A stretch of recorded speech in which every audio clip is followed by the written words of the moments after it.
Oh, hi guys. I was just looking out the window out of my studio, looking at I have a bird feeder. Actually, no, it's a squirrel feeder. So it's costing me $40 a month to feed the squirrels, but that's okay. Um, what I want to discuss in this video, I did a presentation.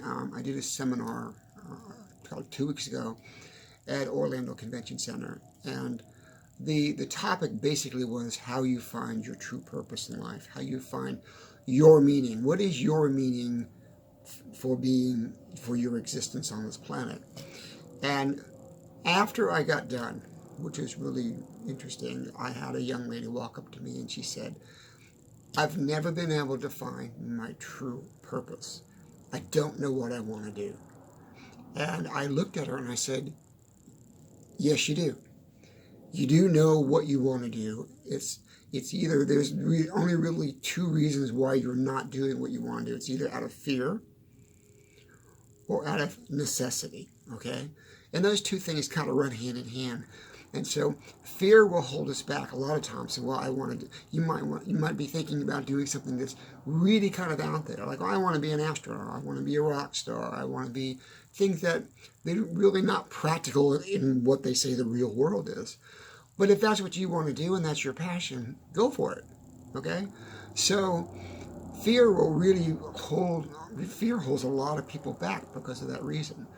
But one way to really kind of discover what your purpose is, okay, is to keep moving forward, and keep moving forward as in, if you're not working, just get a regular job. Get a menial job. I don't care if it's working in a supermarket, if it's doing retail, if it's doing sales, just a basic job. If you get a basic job, while you're doing that job, believe it or not, your mind in the background will be working on and will be nudging you, and every once in a while it'll pop into your head while you're at work. Say, I don't belong here. This is not me. This is not what I want to do. This is not what I'm supposed to be doing with my life. And all of a sudden, things will blossom. And things will start, and your mind will start saying, that's what you want to do. I want to be this. I want to do that. And so then you will start thinking, why am I working here? Am I wasting my time? Well, you're not wasting your time, because it helps you develop or understand or bring that to the surface of your consciousness. Okay, now you know that's what I want to do, and don't be fearful of wanting to do that. Don't be fearful of stepping in to do that. Okay, so you can play it partially safe and saying, well, I'm going to maintain my regular job, but I'm going to work on what my passion is. Okay, and so your passion or your purpose or the meaning for you in your life and what you want to do will come through that, okay? So, yeah, when she walked up to me and said, I don't know what I want to do with my life, she does know. We all know what we want to do with our life. We just might not know how to do it, or how to get there, or how to achieve that. And we get that confused with, I don't know what I want to do with my life. But we all do. We all, if you sit down in a quiet place, okay, I talked about a job, that's fine. But if you even sit down in a very quiet space, okay, and I talk about this in my book. I talk about common point immersion a lot. I talk about focus point a lot in my book. So if you take the time to sit down every day, just take 30 minutes of quiet time. And I'm not asking you to meditate. I'm asking you to immerse yourself and think about what you want to do. All right, put that in your mind's eye. Just think about what you want to do.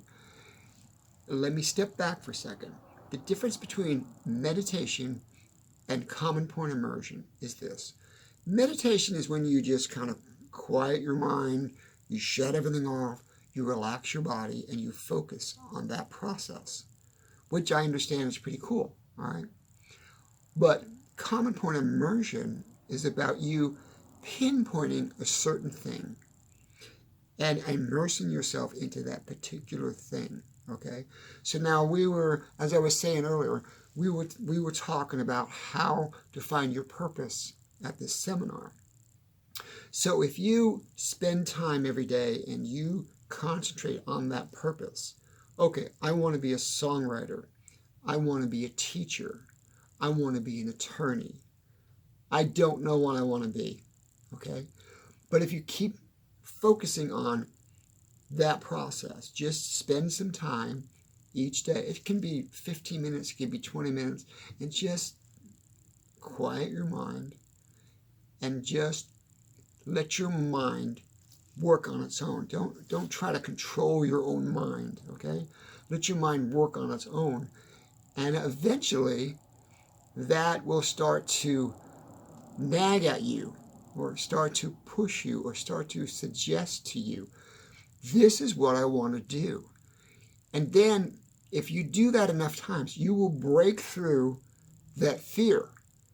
You'll break through that wall of fear that's been conditioned to you when you were younger. As you grew up, people would say, oh, you can't do that, okay? Here's a good example. When I was younger, I was, 11, 12, 13 years old. I wanted to play music. I was a drummer. I had a drum set in my room, and I'd go in there and I'd play drums for hours. My dad would bang in the door and say, shut up. You're driving me nuts. But my passion was music. I wanted to be in music. I wanted to be famous something in music, either as a writer or a composer. I wanted to do all these things. And I did it. I didn't do it the way I thought I was going to do it, but I did it. But I did it because I eventually had to break out of the fear that was instilled in me by my dad. My dad said, you can't do that. You're not good enough for that. You need to stay with the family business. You need to be mundane. You need to be average. You need to be apropos. You need to be like everybody else. But nobody is like everybody else. We are all individuals. We are all unique. We are all special. We all have special talents. And when somebody or something or anything suppresses that, then you go, I don't know what I want to do. That's the reason you say that to yourself. You say that to yourself, I don't know what I want to do. Because somewhere along the line, as you were growing up, somebody said, you can't do that. You can't think that way. You can't be that way. It's bull. Okay, it's all BS. Don't just take all that crap and throw it out of your mind. Because you can be anything you want to be. You can be anyone you want to be. You can be anything you want to be. The sky's the limit. As long as you are alive and you're breathing and you're thinking, the wherewithal will come to you if your desires are there. Just focus on what you want.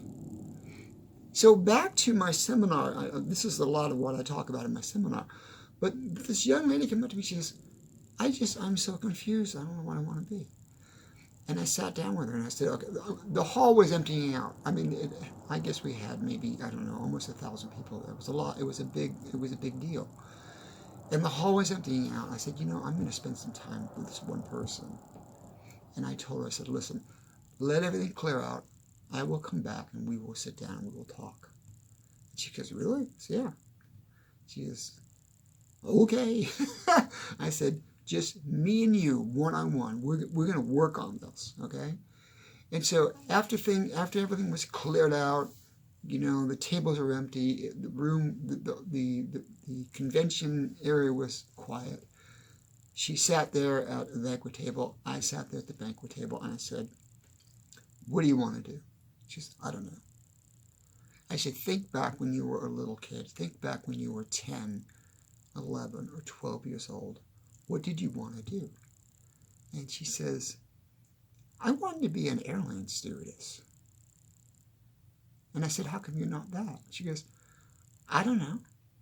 I ended up working in a retail most of my life, and now I'm in my 30s. And, I don't know.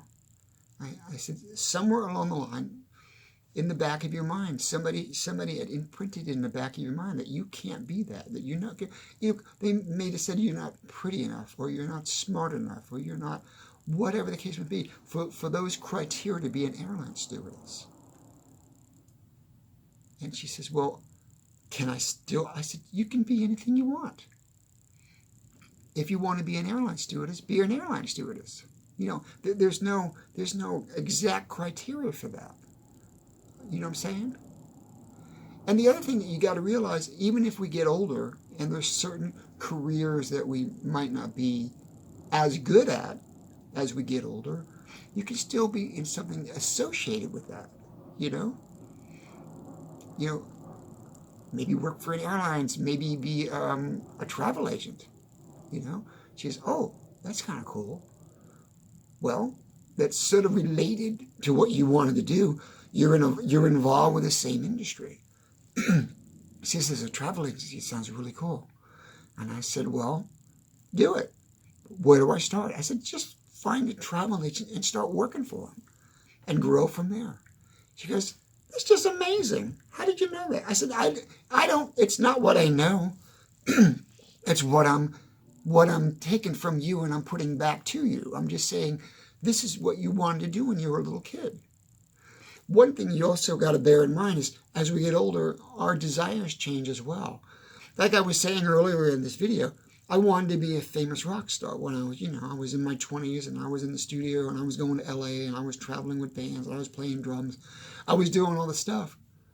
But because a lot of the stuff that was put in my head, a lot of the stuff that imprinted in me as a kid, negative things, I kept kiboshing my own career. I kept saying, well, you're not good enough. You can't, you got it, whatever. And so I might not have achieved exactly what I wanted, but I'm still out there. I've got my music out there. I still love my music. I still play my drums. I still play my guitar. I still do gigs, even though most of the time now I'm speaking. But I still hung on to my passion. So I know I'm talking fast, and like I said in the other video, I throw a lot at you. It's just who I am, and it's just how I do things. So when she left there, it was really interesting when I watched her walk out of that hall. She walked out stronger. She walked out confident. She walked out of that room physically looking different. And it's not, well, let me back up. It's not like a physical thing. It's like an essence. She just had this thing about her, like, damn, I know what I want to do. I've always known what I want to do, and I'm going to friggin' do it. And I'm going, great, go for it. One thing I want to add, if you go out there and you follow your passion and you follow what you believe your purpose is, and you don't succeed, it doesn't mean that's not your purpose. It means it might not be the direction you're taking is the proper way to achieve that purpose, okay? It's still hot in the studio. Oh my God. Anyway, people ask me about my coffee cups. That, get the glare off of it. And that's my logo. That's the Common Point logo for my company and for everything that I'm doing. And I'm going to make these available eventually if people want to buy them. A couple things I want to add to this video. You're not, like I've said it before, if you see me touch my nose or I'm sweating, all this stuff, and things aren't perfect in this video, I'm not about bringing you a flash, perfect, Hollywood type video. I'm about bringing you content that's going to maybe change your life and help your life. If I look a little tired, or if I'm not quite right, or something happens in the video, what I do is I go back and I look at the video before I post it, and I say, the meat and potatoes are there. The content in that video is there. It is something that somebody can latch onto and say, damn, he's making sense. I'm going to listen to this guy. I'm going to see if I can actually get motivated and listen to this guy. So that's the way it is. So back to my seminar. So I had a lot of people ask me during the seminar, how did I discover what I wanted early on in life? I was really, really lucky because when I was really young, I was allowed to play. I was allowed to get into my fantasy world and jump from chair to chair with a spoon, making believe I was Elvis Presley singing songs. And so I always knew at a very early age what I wanted. The downside for me was, as I grew up into my tweens and into my early 20s, my father crushed my dreams. He would say, you can't do that. You can't do that. So it made me really confused on who I was and what I wanted. But I kept fighting back, and I eventually broke out of that, moved on and became an adult and did my own thing. So I talk more about my mom and my dad in my book, in the beginning of the book, beginning chapter, and they had a lot to do with who I am today and how I became who I am, okay? So to answer that question in this video, how do you find your purpose? Spend some time every day and write down some things you love to do.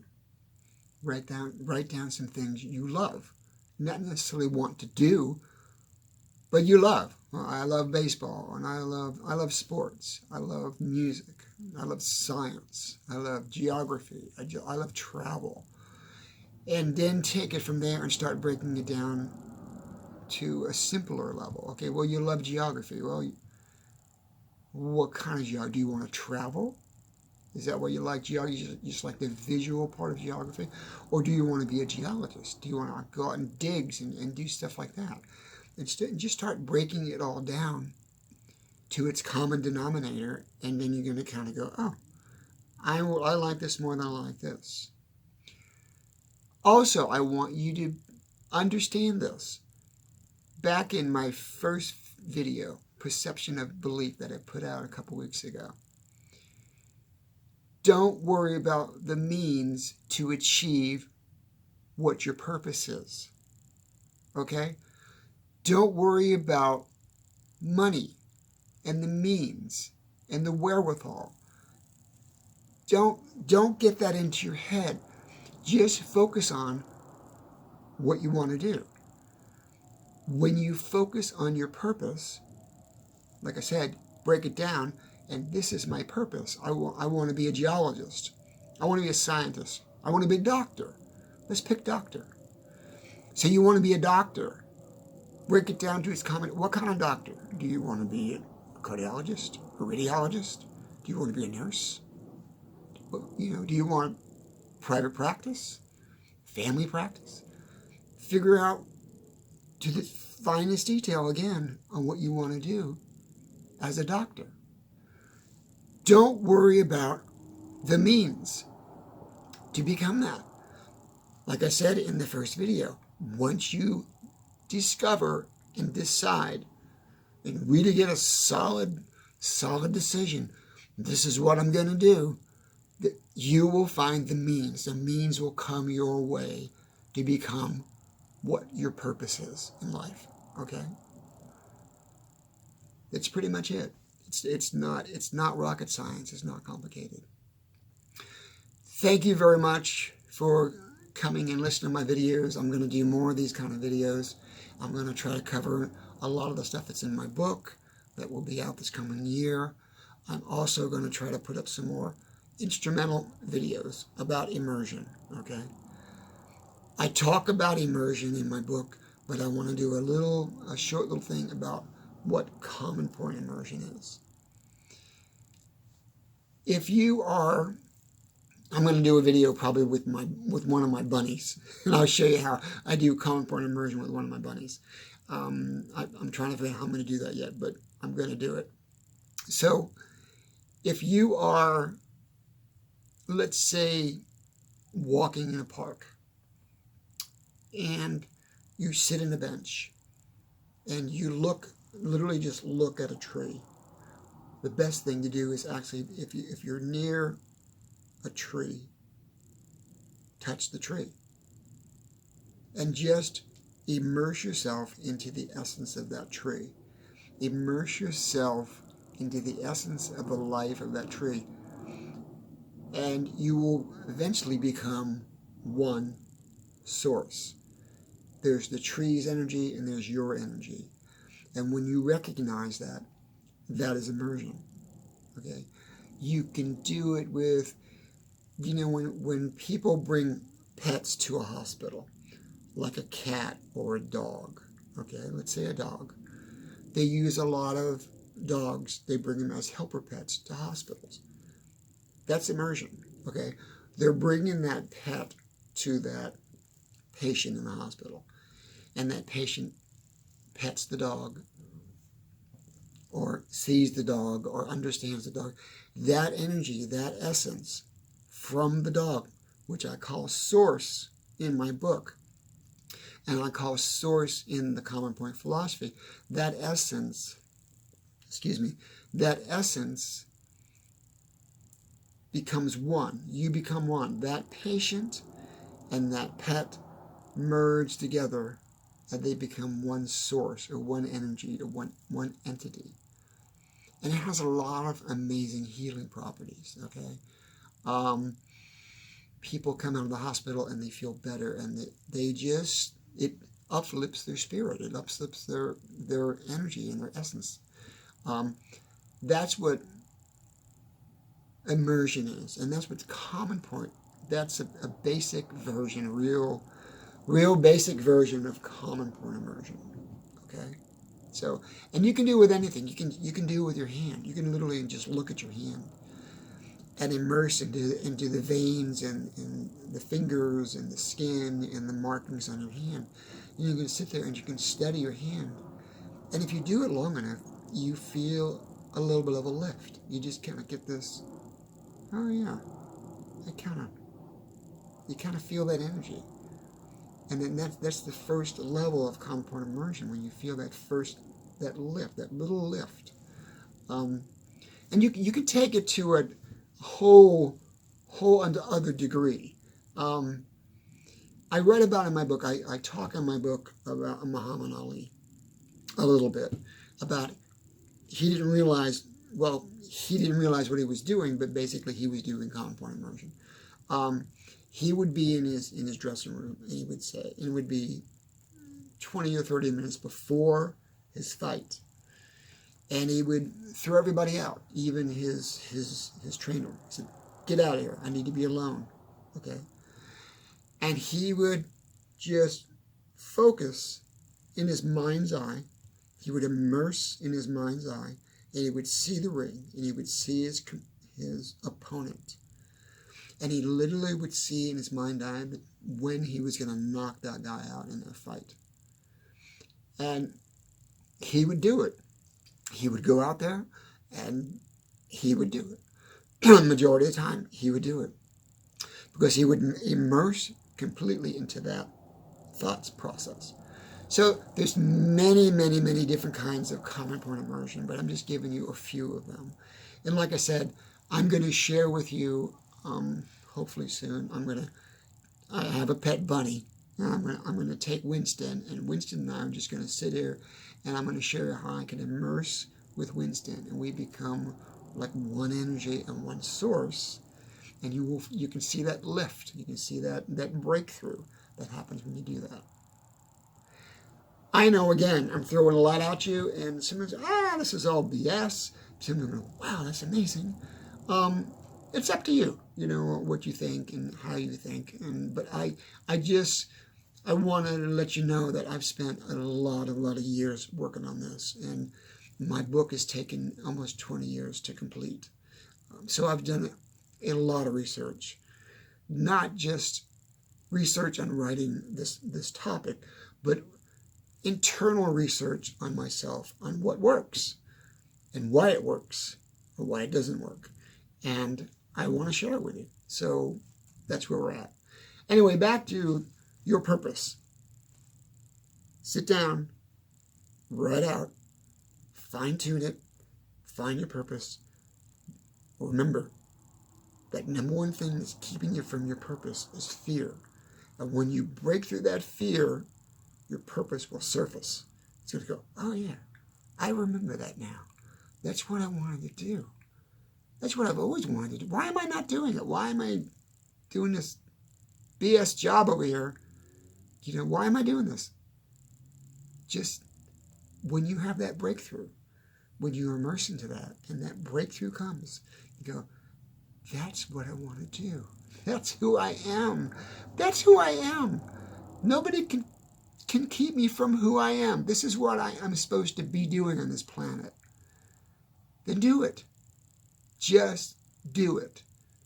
Because I don't want you to live in regrets. I don't want you to look back a year from now, 5 years from now, 10 years from now and go, damn it, why didn't I do that? And the scary thing is, if you go fast forward into your future and you look back and say, why didn't I do that? And you start beating yourself up and you start living in guilt. And you go, why didn't I do that? Then it's very evident why you didn't do it. You were afraid to do it. But don't do that. Just don't do it. Just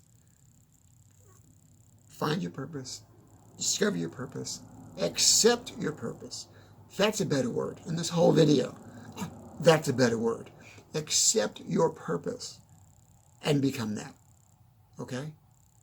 Accept your purpose and become it. And don't worry about the means. The means will come to you. I'm going to leave with that. Accept your purpose, you, and become it. Talk to you guys. Oh, by the way, my other videos, now they're usually like up there, right there. Watch my other videos. Thank you very much for your support. Also, listen to my instrumental music videos. They're real basic, but they're relaxing. You can run them while you're doing your work. And I'll be back. Like I said, I'm going to do a video at Winston, and it's coming up soon. So, love you guys. Thank you very much for the support, and talk to you later. Where's the on-off switch? Oh, here it is. Right? I got to push the button, or this thing will run forever. I'll talk to you later. Bye, guys.